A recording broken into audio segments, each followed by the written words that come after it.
Bom dia a todos os nossos espectadores, agradeço imenso por estarem a acompanhar-nos neste vídeo. Gostaríamos primeiro de pedir desculpa porque durante a gravação deste vídeo não tínhamos o equipamento apropriado para a gravação do som. Como tal, haverão de ouvir o som do vento a sobrepor-se por vezes à gravação das vozes dos entrevistados. Muito obrigado, espero que gostem do vídeo.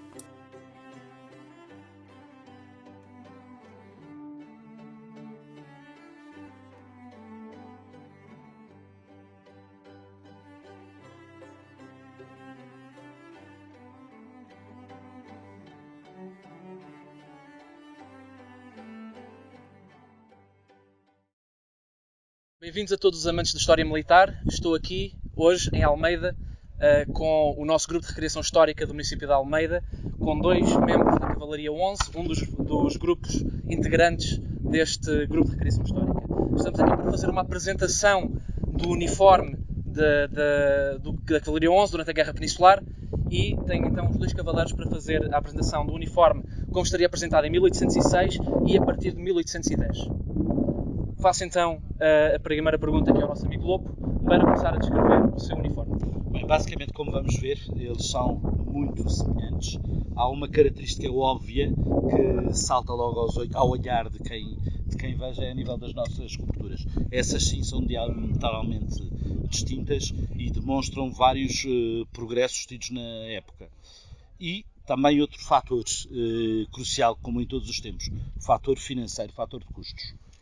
Este é uma cobertura mais antiga, que remonta, aliás, na sua evolução, na sua gênese anterior a 1806, e assim como está nesta configuração, corresponde efetivamente a 1806. A seguir temos a que foi posteriormente começada a utilizar, do qual o meu camarada Pedro falará melhor do que eu e passará à apresentação. Mas ambas, no caso, representando coberturas que foram historicamente utilizadas pelo 11, e é necessário ter em conta que, tal como sucede muitas vezes em equipamentos militares, elas chegaram a sobrepor-se em termos temporais na sua utilização. Ou seja, há um período de transição em que era possível ver no terreno, em combate, tanto esta cobertura a que chamamos casco, como este tipo de cobertura a que chamamos barretina. Neste caso, barretina de sino. Pedro, por favor. Pronto, aqui pegando no que o meu camarada Lobo está a dizer, tudo se resume também a dois momentos distintos daquilo que são as campanhas napoleónicas ao longo deste período, das invasões francesas, vulgo invasões francesas. Portanto, temos 1806 como o regulamento disposto perante aquilo que são as necessidades do reino pré-operações militares, pré-guerra, pré-estado de guerra, e depois o posterior. Existem certas condicionantes, como o Lobo estava a dizer, a nível da manufatura, da indústria toda nacional, que depois é comatada com a presença e com a reorganização inglesa das Forças Armadas Portuguesas, do Exército. Reitero, não é Forças Armadas, peço desculpa, foi um erro, mas Exército. Porque a Marinha, depois é outra história. Quem nos estiver a ver, depois posteriormente poderemos fazer um vídeo acerca disso. Pronto, então tudo o que se resume é um período de transição, portanto de evolução. Existe a experiência na Península com, portanto, a introdução daquilo que são as metodologias operacionais britânicas, que depois se traduzem numa evolução natural entre 1806, o regulamento que temos aqui disposto como o Lobo está a apresentar, com o casco. A casaca vai se manter a mesma. Exatamente. Em qualquer das armas, e nós posteriormente, depois tu também, JP, vais-nos aqui apresentar aquilo que é o equipamento de infantaria e artilharia. Mantém-se a mesma, mas depois traduzem-se em diferenças que são mais explícitas. Casco, cobertura. Casco para barretina topo de sino de inspiração britânica. Como nós podemos ver, temos aqui disposto as duas, o número do regimento de cavalaria ao qual nós pertencemos, o 11. Neste caso, a chapa vazada. Aqui são dispostos de forma singular, recortados de forma singular. Temos também, portanto, o casaco, como eu disse, mantém-se a mesma. Calças de couro. Nós temos referências nas ordens de serviço e não só, também nas ajuda-me nos próprios regulamentos e perdoem-me aqui nos mapas de equipamentos. E no próprio fornecimento Sim, das listas exatamente. de fornecimento Nos do próprios mapas arsenal. de funcionamento do arsenal que nos é apresentado, há claramente a presença de calças de couro, Exatamente. jalecos de polícia e barretinas. Portanto, há aqui a distinção. Uma distinção profunda. E depois nós não podemos utilizar o lobo, por acaso está em serviço apiado. Exatamente, é importante falar em serviço apiado. Uma das coisas que está amplamente documentada em relação à cavalaria, até uma vez mais neste caso uma questão de custos, um cavaleiro quando está apiado não estava de botas de montar. A ideia que nós estamos habituados da cavalaria. No próprio dia a dia do regimento e também quando há movimentações, quando um cavaleiro está apiado, as indicações que ele tem é que deve estar de sapatos e não de botas. Exato. As botas e os sapatos tinham custos muito distintos. E, portanto, essa parte logística, a parte financeira, é algo que está sempre presente a nível de comando. Até porque a dificuldade em fornecer o exército é grande, portanto, a parte monetária está sempre presente. Senão, o que eu teria, não estando em serviço apiado, seriam umas botas de cano alto, praticamente até ao joelho, não exatamente até ao joelho, mas quase até ao joelho, e depois uns típicos calções de montar, que, portanto, vão basicamente até ao nível onde estão as botas. Aqui, efetivamente, houve uma evolução grande e, neste caso, o que é usado é um botim de montar com as esporas à mesma, portanto, é um cavaleiro que está em serviço montado e tem, então, esta proteção de couros por dentro que protege o próprio equipamento, que há uma preocupação de fazer com que haja um rendimento do equipamento, neste caso, as calças. Muito bem. Faço então, aproveito a oportunidade para fazer uma pergunta relativamente à história e às ações de renome do RC11 durante a Guerra Peninsular. Temos várias, mas primeiro destacar aqui, o RC11, do que nós dependemos das fontes primárias, é o regimento de cavalaria com mais ações de combate de todos os regimentos de cavalaria presentes no exército português nesta época. E temos de facto aquela que é o apogeu, se nós podemos assim falar. Sim, podemos perfeitamente. Podemos assim falar. O apogeu daquilo que são as ações do RC11 em combate na Batalha de Salamanca. Exato. Presente no flanco direito do exército de Wellington, do exército anglo-luso, comandado pelo Brigadier General de Urban, portanto era a brigada portuguesa do general de Urban, que carrega sobre o flanco esquerdo do Marmont no momento crítico da batalha, em que o Marmont tenta explorar, portanto, o flanco, no seu flanco esquerdo para o flanco direito do Wellington, do exército anglo-luso, para tentar fazer uma ação de flanqueamento daquilo que são os arapilhas, não é? os famosos montes ao largo de Salamanca.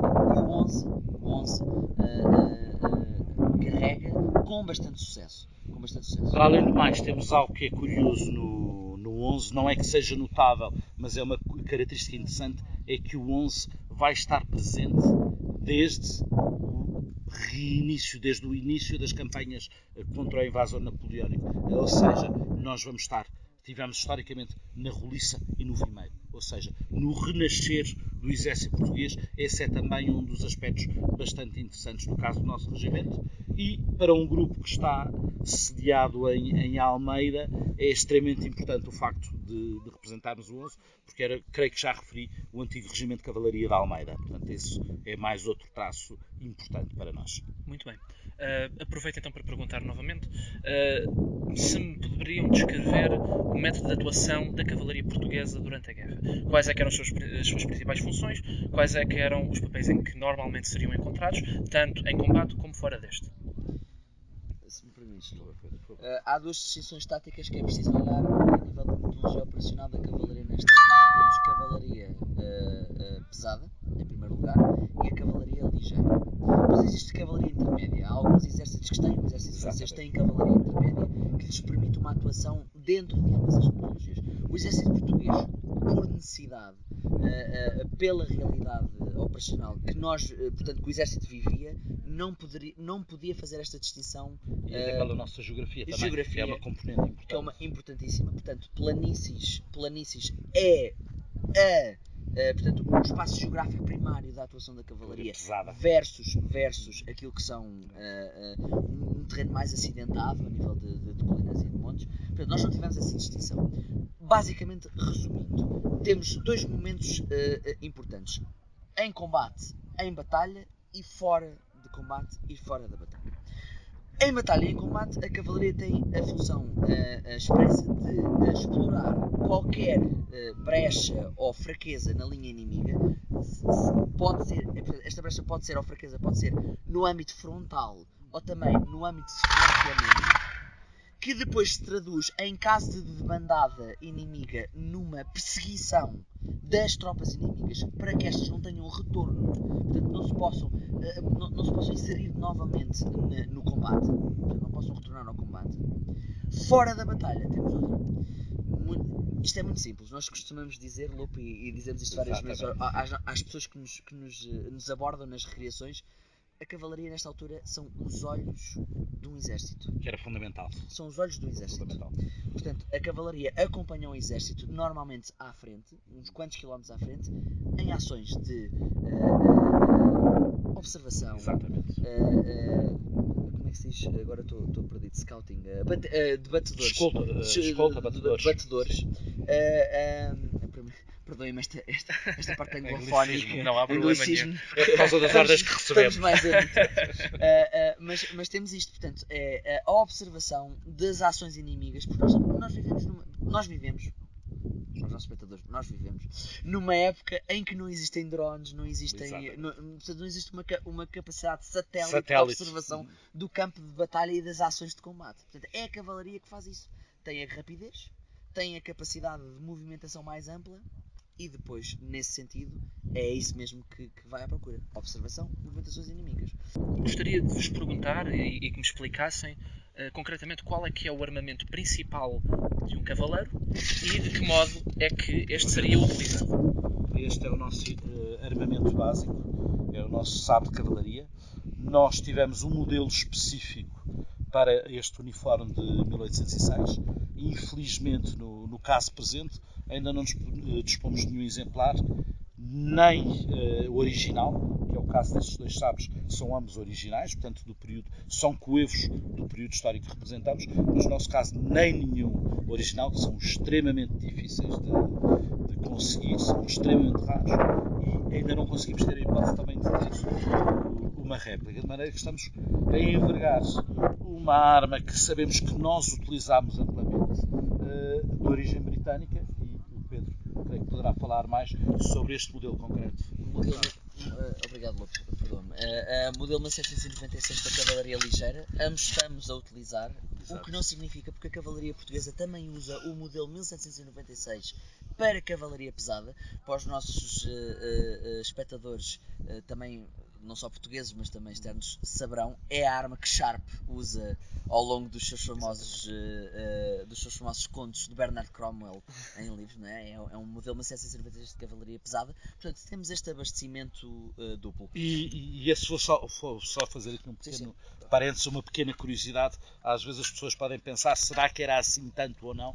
Quem esteja mais perto do meio século de existência e tenha frequentado ao longo dos anos feiras de antiguidades, certamente se recordará de norte a sul do país serem extremamente usuais aparecerem os ditos modelos de sabres de cavalaria pesada com marcas regimentais portuguesas. Portanto, nós a esse nível não temos a menor dúvida que, embora não utilizássemos taticamente cavalaria pesada, equipamento, nomeadamente a nível dos sabres e das espadas, usámos. Isto está amplamente documentado, não deixa qualquer dúvida. Para além do mais, o cavaleiro, estando montado, haveria algo essencial, mas que se destina sobretudo a um combate a uma distância muito próxima, praticamente corpo a corpo, em um par de pistolas. Nós não o temos aqui, mas normalmente andamos com umas pistolas não montadas. Uma falha minha para os espectadores que depois quiserem ver. Sim, noutra ocasião poderemos. Não, mas eu por acaso tenho no meu porta-bagagens. Nós aqui nesta situação haveremos de tirar fotografias com o Pedro, com a pistola, uma pistola original exatamente, e será integrada na filmagem em termos de contextualização. Será fácil disponibilizar dois exemplares que usavam um chamado coldre de arção, ou seja, é um coldre que fica colocado à frente da cela e, portanto, temos uma pistola de cada lado. Para além do mais, o soldado de cavalaria também é frequente utilizar ainda uma terceira arma do fogo, Aliás, essa mais usada que os 2 pares de pistolas, que é uma clavina. Uma clavina, digamos que é um mosquete curto e leve. Porquê curto e leve? Porque ele se dispara com uma mão, com um braço. Portanto, obviamente, tem que ser uma arma relativamente curta, senão torna-se impraticável. Portanto, esse é efetivamente o nosso armamento, não esquecendo que efetivamente o sabre é a arma por excelência, é a arma sem a qual o cavaleiro não pode passar. Pedro, deixa-me só concluir mais uma coisa, que é por isso que, para quem não tiver a noção, nós necessitamos efetivamente ser preso ao pulso. No caso de uma queda, eu não fico desarmado. Isso é fundamental. Só para finalizar este ponto, ter bem noção, sabre, arma primária da cavalaria, por excelência, e isto irá portanto, ser a regra até à Primeira Guerra Mundial. É o sabre que é a arma primária da cavalaria. Depois, as tais pistolas de Newland Parton que o Lobo estava a falar são armas defensivas. Exatamente. Portanto, em caso de aperto de situação em combate, o cavaleiro pode utilizar essas pistolas para defesa pessoal, porque são armas de curta distância. Aliás, estamos a falar 10 metros, 10 metros. Aliás, e é uma distância grande. Não, e há relatos, Lobo, de aproximação ao corpo do inimigo, de fazer tiro à queima-roupa a esta distância. Portanto, temos isso. E depois a clavina, sim. A clavina, na metodologia operacional em combate, já é uma arma de combate. Apiar, pode ser feito a tiro montado, mas apiar, e depois, em projeção em linha de escaramuça, tal como a infantaria ligeira, fazer fogo de supressão, de desgaste? Exatamente. De desgaste do inimigo, recuar. Aí é que está a verdadeira valência dos dragões. Aí é que está a valência primária dos dragões. Infantaria montada. Portanto, uma arma extremamente versátil e capaz, extremamente adaptável ao contexto da Guerra Peninsular. Meus caros, têm mais algum detalhe que me queiram introduzir ou explicar aos nossos espectadores? Haveria muitíssimos, mas não sei, Pedro, a não ser que queiras destacar algum, eu creio que aqui faremos uma breve introdução quase. E faço aqui um desafio para quem nos estiver a ver, se tiverem curiosidade, o canal do Grupo de Recreação Histórica do município de Almeida pode ser um ponto de encontro e de informação. Se tiverem interesse na arma de cavalaria, mais que bem-vindos, nós estamos sempre a certamente que daremos esse seguimento. Muito bem. A todos os que estão em casa, muito obrigado. Este foi o nosso primeiro vídeo introdutório à evolução do fardamento histórico-militar português, e agradeço então a estes 2 meus grandes amigos e ao Grama pela oportunidade de estarmos aqui e de fazermos esta atividade. Muito obrigado. Muito obrigado.